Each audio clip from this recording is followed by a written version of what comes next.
The client sends you their standard vendor agreement. It's 22 pages. You skim it, nothing looks alarming, you sign. 6 months into the engagement, you try to bring on a similar client in the same industry.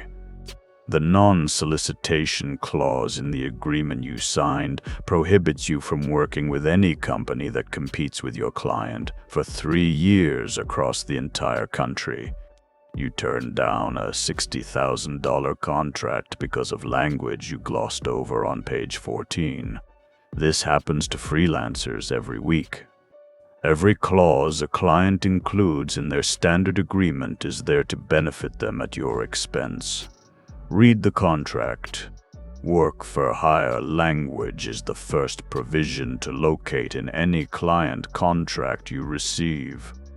The Copyright Act defines a work for hire as something created by an employee within the scope of employment, or, for independent contractors, a work specially ordered or commissioned in one of 9 specific categories, with a written agreement designating it as work for hire. If a client's contract includes blanket work for hire language covering everything you create during the engagement, including preliminary concepts, research, and unused drafts, they're claiming ownership of your entire creative output, including materials you might repurpose or license elsewhere. Negotiate a license, not a full transfer. Unlimited revisions. Language, sometimes written as revisions until client satisfaction or revisions as needed to meet project requirements, is scope creep embedded directly into the contract.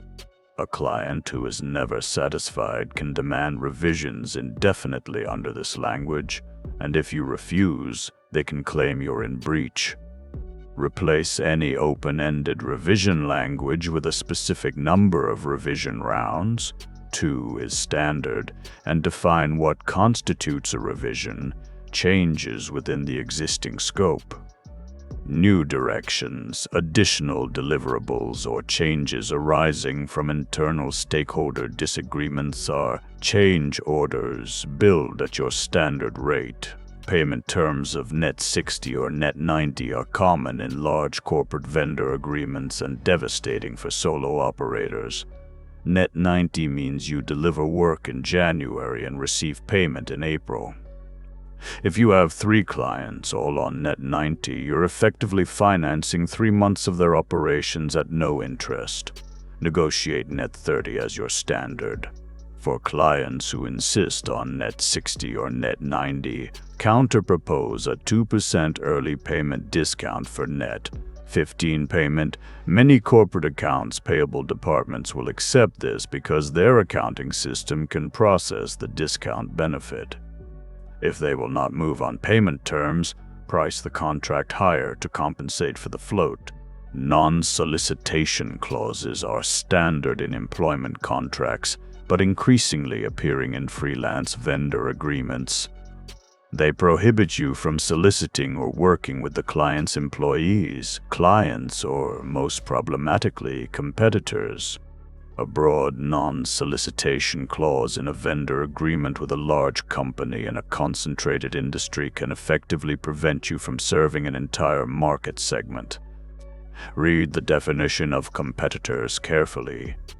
If it reads any company that offers similar products or services, and your client is in a major industry, the clause may effectively prohibit your entire business from serving that industry for the duration of the agreement, plus 1 to 3 years. Indemnification clauses require you to defend and reimburse the client for any claims arising from your work, even claims the client contributed to. A one-sided indemnification clause that reads, "Vendor shall indemnify client against all claims arising from the works," without a corresponding client indemnification of you, creates unlimited legal exposure. You become the client's insurance policy. A balanced indemnification clause provides mutual indemnification. Each party indemnifies the other for claims arising from their own actions or negligence. If the client's contract is one-directional, add, provided such claims arise solely from vendor's actions and not from client's directions or approvals. Automatic renewal clauses in retainer agreements trap freelancers in engagements they want to exit. A clause that reads, "This agreement renews automatically for successive one-year terms, unless either party provides 90 days written notice of non-renewals," means you have a 90-day window once per year to exit without breach.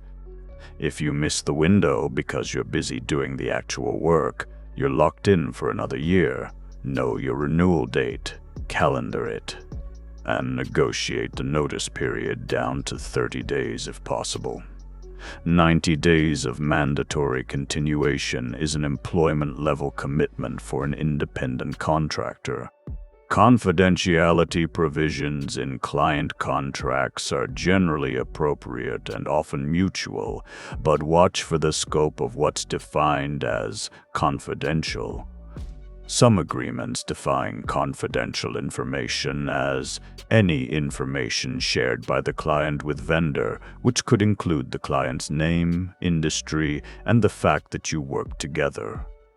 If you cannot reference the client publicly, in a portfolio, a case study, or a client list, your ability to market your services is directly impaired. Negotiate a carve-out. Vendor may identify client as a client in marketing materials and portfolios unless client provides written objection within 10 business days of request. Understand the difference between contractor classification language and operational reality. A client contract may include a clause stating, "Vendor is an independent contractor, not an employee." This language is the client protecting themselves from worker misclassification. Liability under IRS revenue ruling 8741 and state equivalents. But the clause does not make you a contractor if the actual working relationship has employee characteristics, exclusive engagement, client control over how you work, required use of client tools and schedules. The clause protects the client. Your actual classification depends on the working relationship. If a client is trying to treat you as a full-time employee while paying you as a contractor, the contract language doesn't protect you. It exposes you to self-employment tax on income you may have expected to be employment income. The client's standard vendor agreement is their contract, not yours. Read everything before you sign. Flag work for hire language, unlimited revisions, net 90 terms, broad non-solicitation, one-sided indemnification, auto-renewal traps, and confidentiality clauses that prohibit portfolio use. These are not aggressive demands. They are standard negotiation points that sophisticated vendors raise every day. For the provisions you should include in your own contract rather than the ones to watch for in theirs. Part 1 of this series covers every clause your agreement must contain.